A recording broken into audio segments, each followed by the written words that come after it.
کو اس کے عمل کا پورا پورا بدلہ دیا جائے گا۔ تم نے دنیا میں جو بھی کام کیا ہے، اچھا کام کیا ہے یا برا کام کیا ہے، قیامت کے دن تم کو تمہارے عمل کا پورا پورا بدلہ دیا جائے گا۔ ثم توفی کل نفس ما کسبت وهم لا یظلمون، اور کسی کے ساتھ کوئی انیائے نہیں ہوگا، کسی کے ساتھ کوئی ظلم نہیں ہوگا۔ اللہ کی عدالت میں آپ کی ایک ایک ایکٹیویٹی کا آپ کو بدلہ دیا جائے گا۔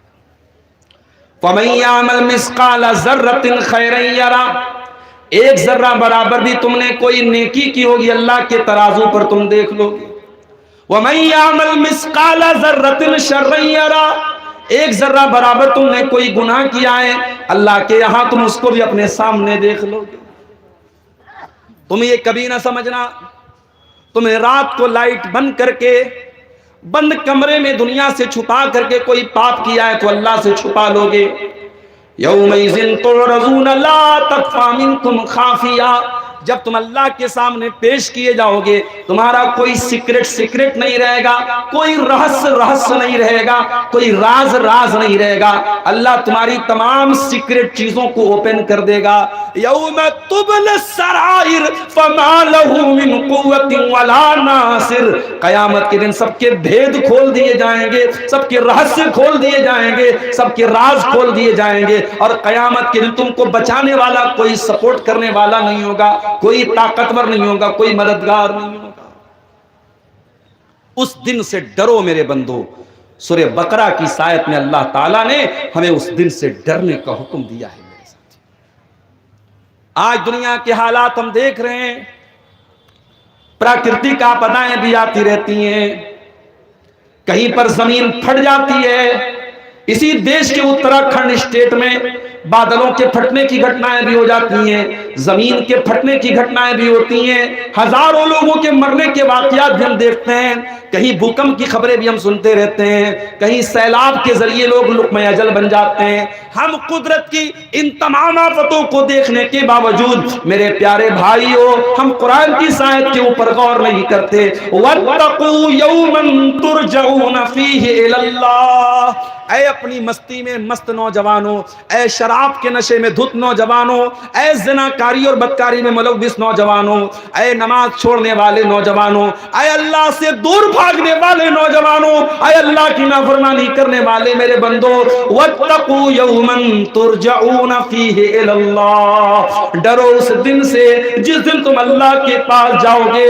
تم دنیا میں کہیں بھی چلے جاؤ، اللہ سے بچ کے نہیں بھاگ سکتے، اللہ سے بھاگ کے نہیں جا سکتے۔ تم دنیا کی کسی بھی کونے میں چلے جاؤ، ان بطش ربک لشدید، اللہ کی پکڑ بہت خطرناک ہوگی۔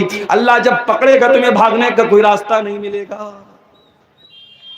قرآن کی آیت اللہ کے رسول کے اوپر اترنے والی قرآن کی آخری آیت، اور اس آیت کے اوپر غور کرنے کے بعد بھی اگر ہمارے اندر کوئی چینجنگ نہیں آتی ہے، کوئی پریورتن نہیں آتا ہے، کوئی تبدیلی نہیں آتی ہے، اور ہم برائی پر برائی کرتے چلے جا رہے ہیں، تو میرے پیارے ساتھیوں یہ بہت ڈینجرس چیز ہے، بہت ہی خطرناک چیز ہے۔ دوسری آیت جو میں نے خطبہ مسنونہ کے بعد پڑھی وہ سورہ نساء کی آیت نمبر 36 پڑھی تھی میں نے، 36 نمبر کی آیت۔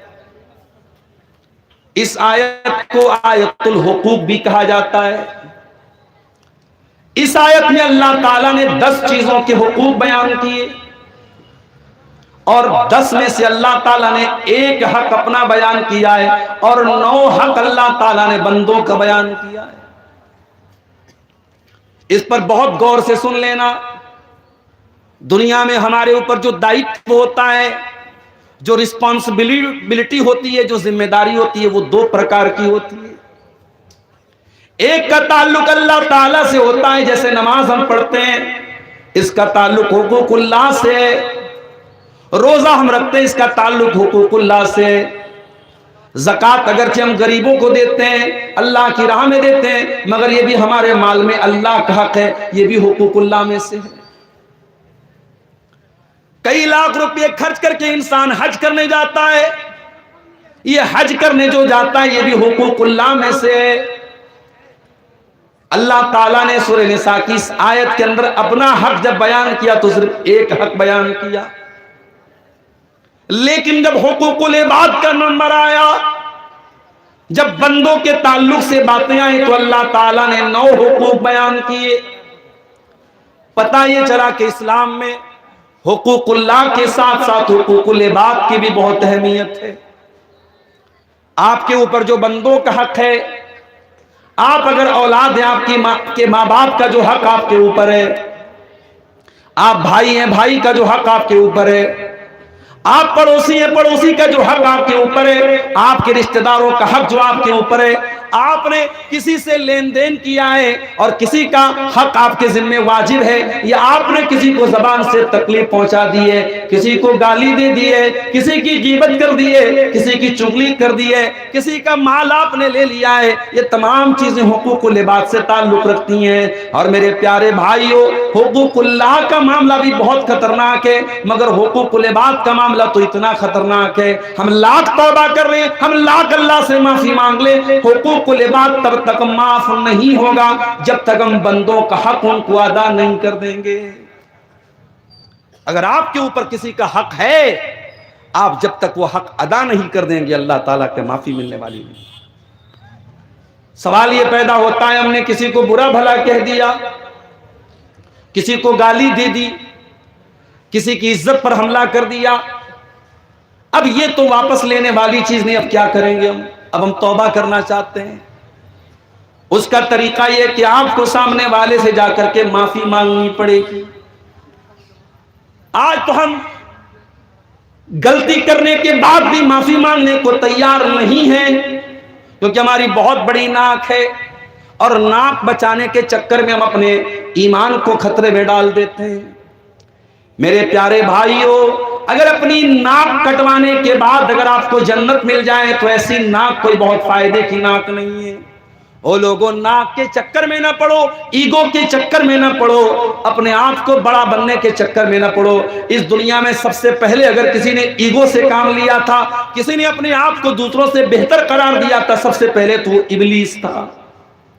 سب سے پہلے ابلیس نے ایگو سے کام لیا۔ جب اللہ تعالیٰ نے فرشتوں سے کہا کہ آدم کو سجدہ کرو، اور ابلیس بھی فرشتوں کے ساتھ رہتا تھا اور اس حکم میں وہ بھی شامل تھا، ابلیس نے آدم کو سجدہ نہیں کیا۔ اللہ نے پوچھا کہ تو نے سجدہ کیوں نہیں کیا؟ قال انا خیر منہ خلقتنی من نار وخلقتہ من طین۔ اے اللہ، I am better than him، میں آدم سے بہتر ہوں، میں آدم سے اتم ہوں، میں آدم سے اچھا ہوں، تو نے مجھ کو آگ سے پیدا کیا اور آدم کو مٹی سے پیدا کیا۔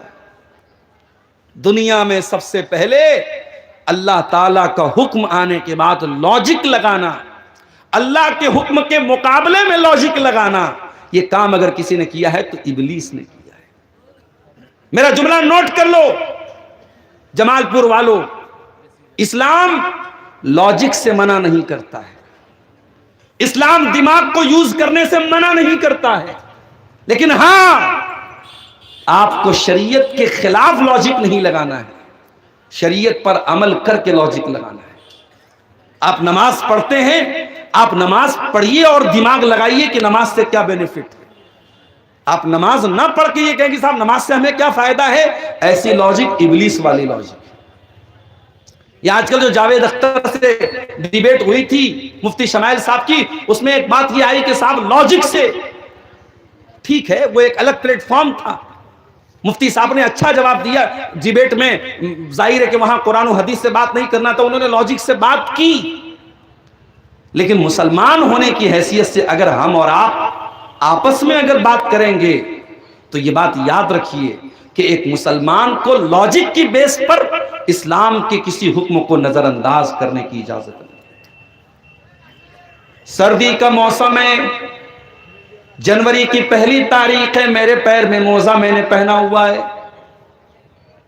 چاہے یہ چمڑے کا موزہ ہو جس کو عربی میں خفین کہتے ہیں، چاہے یہ کاٹن کا موزہ ہو یا اون کا موزہ ہو، وولن موزہ ہو جس کو عربی میں جوربین کہتے ہیں، کوئی بھی موزہ آپ پہنے ہوئے ہو، اگر آپ نے وضو کر کے موزہ پہنا ہوا ہے تو 24 گھنٹے تک، ایک دن اور ایک رات اس موزے کو پہنے پہنے آپ موزے پر مسا کر سکتے ہیں اگر آپ اپنے گھر میں مقیم ہیں. اگر آپ سفر میں چلے گئے، کلکتہ چلے گئے، دلی چلے گئے، آپ اپنے گھر سے اتنی دور چلے گئے جو سفر کی کیٹیگری میں آتا ہے، تو سفر میں آپ موزہ پہنے پہنے 3 دن تک اور 3 رات تک اسی موزے پر مسا کر سکتے ہیں. شرط یہ ہے کہ موزے کو آپ نے اتارا نہ ہو اور موزے کو وضو کر کے پہنا ہو. سوال یہ پیدا ہوتا ہے کہ ہم نے موزے پر مسا کیا، لیکن موزہ جب ہم پہنتے ہیں تو آپ نے غور کیا ہوگا موزے کا جو نیچے کا حصہ ہوتا ہے وہ سب سے زیادہ گندا ہوتا ہے، اسی پہ سب سے زیادہ دھول لگتی ہے. تو اگر مسح کا مقصد گندگی دور کرنا ہے تو گندگی تو نیچے لگی ہے بھائی، ہمیں تو نیچے کا پہلے حصہ صاف کرنا چاہیے. مگر نہیں، ہم جب موزے پر مسح کرتے ہیں تو اوپر کے حصے پر مسح کرتے ہیں.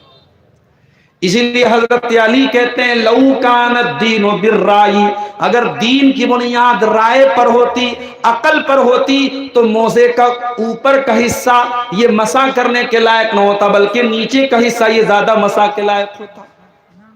دین کی بنیاد لاجک پر نہیں ہے، دین پر عمل کرنے کے بعد آپ کو لاجک لگانا ہے، دین کے مقابلے میں آپ کو لاجک نہیں لگانا ہے. ابلیس نے لاجک لگائی، اللہ کے حکم کے مقابلے میں لاجک لگائی. اللہ نے کہا سجدہ کر، ابلیس لاجک لگا رہا ہے، نہیں میں نہیں کر سکتا، آئی ایم بیٹر دین ہم، میں آدم سے بہتر ہوں. کیوں؟ لاجک کیا ہے؟ اے اللہ میں آگ سے پیدا ہوا ہوں، آگ کہیں پر بھی جلاؤ گے آگ ہمیشہ اوپر کی طرف جائے گی، اور مٹی کو کہیں پر بھی گراؤ گے مٹی نیچے جائے گی. اے اللہ مٹی اور آگ برابر نہیں ہو سکتے، جب میں آدم سے بہتر ہوں تو میں آدم کو سجدہ کروں. او لوگو، یہ ابلیس کا طریقہ ہے کہ اپنے آپ کو دوسروں سے بہتر سمجھا جائے، اپنی جھوٹی ناک بچانے کے لیے جھگڑے کیے جائیں، لڑائی کی جائے.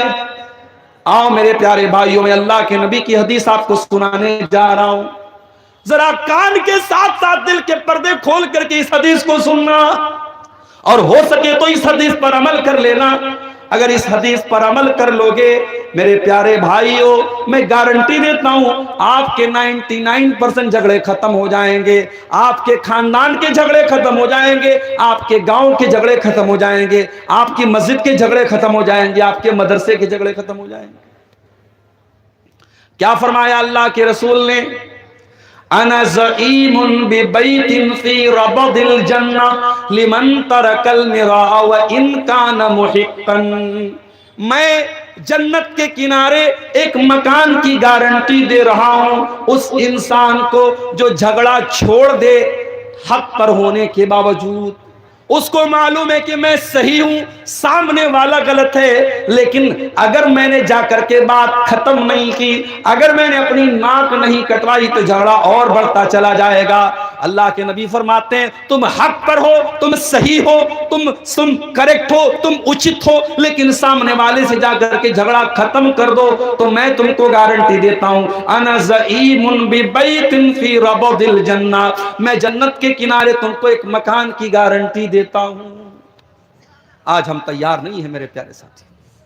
آج جھوٹی ناک اور جھوٹی شان اور جھوٹی ایگو کے چکر میں بھائی بھائی میں جھگڑا چل رہا ہے، پڑوسی پڑوسی میں جھگڑا چل رہا ہے، اور کوئی کسی سے بات ختم کرنے کو تیار نہیں ہے، کوئی کسی کو معاف کرنے کو تیار نہیں ہے میرے پیارے ساتھی.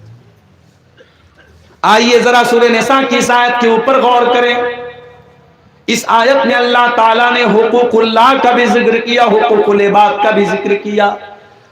اللہ نے اپنا حق تو ایک بیان کیا اور بندوں کا حق 9 بیان کیا.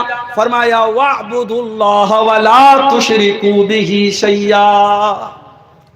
اے میرے بندو تم اللہ کی عبادت کرو اور اللہ کی عبادت میں تم کسی اور کو شریک مت کرو، تم شرک مت کرو. اور یہ نہیں فرمایا تم شرک مت کرو، فرمایا وَلَا تُشْرِكُوا بِهِ شَيْئًا. اللہ کے ساتھ تھوڑا سا، ذرا سا، تھوڑا سا بھی تم کو شرک کرنے کی اجازت نہیں ہے. آج ہندوستان کے ایک بڑی تعداد میں ہمارے مسلمان بھائیوں کا حال یہ ہے کہ یہ جو مہینہ چل رہا ہے اس مہینے کو انہوں نے نام دے دیا ہے خواجہ غریب نواز کا نام، کیونکہ اس مہینے کی